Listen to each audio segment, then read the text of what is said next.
മച്ചന്മാരെ ഇന്നപ്പോൾ നമ്മൾ സംസാരിക്കാൻ വന്ന ഒരു ചെറിയ ഒരു കാര്യമാണ്. എന്ന് വെച്ചാൽ എനിക്ക് കണ്ടിട്ട് പക്ക ഇറിറ്റേറ്റിംഗ് ആയിട്ടുള്ളൊരു കാര്യം എന്ന് വെച്ചാൽ ബിഗ് ബോസിൽ വന്ന സമയത്ത് വളരെ നല്ലൊരു കണ്ടസ്റ്റൻ്റായിട്ട് എനിക്ക് തോന്നിയ ഒരാൾ, പിന്നെ പുള്ളിക്കാരുത്തി ഹംസമാവുന്നു.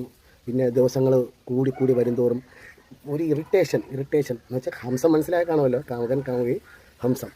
അപ്പോൾ ഈ ഹംസം ഈ കാമുകിയായിരുന്നാലും കാമുകൻ്റെ ആയിരുന്നാലും ഈ പ്രത്യേകിച്ച് ഈ ജാസ്മിൻ, അപ്പോൾ ഈ ജാസ്മിൻ്റെ സൈഡ് പുള്ളിക്കാരത്തേക്ക് ഒരു പ്രത്യേക ഒരു ഇതുണ്ട്. എന്ന് വെച്ച് കഴിഞ്ഞാൽ ജാസ്മിനുമായിട്ട് ആരൊന്ന് സംസാരിക്കണം, ഒരു ഫൈറ്റിലോട്ട് പോലും ജാസ്മിൻ്റെ സൈഡിൽ നിന്ന് സംസാരിച്ച് ഈ കാണുന്ന എനിക്ക് പക്ക ഇറിറ്റേറ്റിംഗ് ആണ്. പക്ഷേ പുള്ളിക്കാരത്തിയുടെ ഒരു അഴുക്ക സ്വഭാവം എനിക്ക് ഇഷ്ടപ്പെടാത്തൊരു വീഡിയോ ഞാൻ കാണിച്ചു തരാം. അപ്പോൾ ആദ്യം ഈ വീഡിയോ ഒന്ന് കണ്ടാണ്.